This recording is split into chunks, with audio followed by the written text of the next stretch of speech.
Hello everyone. Recently, Markiplier has made this post, update you guys are menace, and he now has 1,000 theaters for Iron Lung.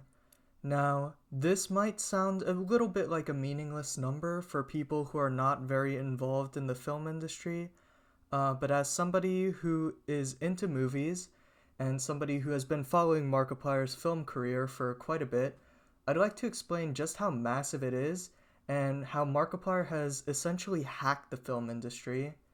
But before that, we should note that, as it says over here, he's actually gotten 1,200 theaters and counting. And if we look at the date that his first with the poster was dropped, that was only 5 days ago. So he has done this much in 5 days, and originally it only started with around 5 theaters or so. So that is huge, like genuinely insane. So it's well known that in order to get a movie out there, there's 2 steps. You gotta make the movie, and then you gotta distribute the movie. Ordinarily, distribution is done through studios, Disney, Warner Brothers, Paramount, etc. There are indie circles as well, Blumhouse, Neon, A24. These are names that you might have heard of in movie news and discussion, if you pay attention to that. If you haven't, you might not know exactly what they do. Essentially, they just contact movie theaters, most of them are big chains, and they get the movies out there. How out there do they get? Well, if you're seeing this right now, 1,200 theaters for Markiplier's movie. And how does that compare to the top running movies right now? As we can see on the numbers, Zootopia 2 at the top of the list, it's everywhere, it has 4,000 theaters. Five Nights at Freddy's 2, 3,400 theaters. And these are movies that just came out, so they're at the peak. If you see The Running Man, it says 1,500 theaters, but that doesn't tell the whole story. If you look at their data, they started out with 3,000 theaters and then jumped up to 3,500 after the movie was shown to be a success, right? So Markiplier himself, he's a rich guy, right? But richness is only enough to get the movie made, especially with his knowledge of filming, having done web videos before, like In Space with Markiplier, which is one of my favorites, as well as Wilford Motherlove and Wharf Stash, A Heist with Markiplier, Who Killed Markiplier, etc. But he doesn't know anything about distributing movie to theaters, which is why when he started, he only had around 5 or so theaters to distribute to. But here's where he hacked the film industry. He realized that if he just said this to his fans, then hundreds or thousands are going to go out and they're going to start contacting theaters in order to get the movie distributed there. So what he's done is essentially turned his fan base into his own distributor. He doesn't need to pay them. He just gets them to do their thing, and they go off and they do it. Essentially, they're just emailing movie theaters. I bet you didn't know that that's a thing that you can do, but he knew it, and he noticed that nobody else was going to do it, so he had his fans do it, and now, bam! I have this image loaded up instead of the actual map because the Iron Lung website, as you can see here, is being held together by sticks, glue, and blood, and is not loading on my computer. Markiplier is aware of his fan base's ability to be very dedicated and to communicate and essentially run a grassroots campaign on his behalf. And so they've done it again, right, with all of these movie theaters. They've emailed the theaters go, oh, well, I didn't know this existed, but now that I do, why not run a movie?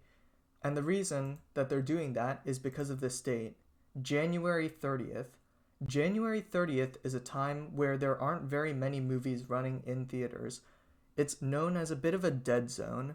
So when this was posted on the box office subreddit, there was a little bit of chatter about, oh, this might be a little bit difficult. This might be bad. Maybe it's not a good movie. We don't know yet. It's not out yet. But what it does do is it makes it easier for the movie theaters to stomach the idea of putting up this risky endeavor, because all of the big blockbuster movies, they're going to be on the way out. Avatar 3 is going to be on the way out. All of those Christmas movies are going to be on the way out. They aren't generating a lot of revenue by this time, and movie theaters are going to be looking for the next big thing, but the next big things often come up in February or March because they don't want to compete as much with those big December releases. So Markiplier is essentially aiming for this sweet spot in which the movie theaters need something, they're willing to do something a little bit riskier, and also there isn't going to be as much competition. It's a shrewd move, for sure. We'll see if it pays off, because there's a chance that it might not. Because while he has hacked the film industry and made it clear that you don't need a proper distributor to self-distribute to this many movie theaters if you just have a following as big as he has, admittedly a very big following, 38 million subscribers at this point, right? It doesn't necessarily mean that he can drive an audience. We can't tell how many subscribers Markiplier has in America versus the rest of the world. Markiplier knows through his YouTube creator studio, but we don't know. And this is going to be something that makes a difference as time goes on, because the theater owners, specifically the smaller ones, have things that they need to do. They need to sell popcorn. We know that condiments are the highest profit earners for these theaters, and they need to sell popcorn and seats consistently. So this one here says that they need at least 20 people per show to make it financially viable for them to screen. They have 2 screens, and they would be screening the movie for 2 weeks. In other words, just to tide them over until the next big movie hits. So what does this mean? This means that Markiplier's zealous fans might almost be getting ahead of themselves. A real distributor, their advantage is that in theory, they have more analytic data and they can send the movies to places that they know will be more popular. But Markiplier fans don't know this. They don't know how many Markiplier fans are in their general area. All they know is that they want to see the movie. And so if they want to see the movie, they'll be emailing that theater and they'll see what happens. This could be dangerous. Because imagine, in the worst case scenario, what if half or even more of these theaters just fail financially? This would be a devastating blow to anyone who's going to attempt this after Markiplier. There are only 9,000 theaters in the US, so 500 theaters flopping with Iron Lung will basically inoculate a good chunk of the movie industry against self-distributed movies, especially ones made by YouTubers. They'll look at it and they'll go, oh, it's all fluff, no filler. The audience is just padded numbers that aren't going to manifest as real financial gains for the movie. In the best case scenario, Markiplier shows that anyone with his level of fame and fortune can essentially serve as their own studio, and that's huge.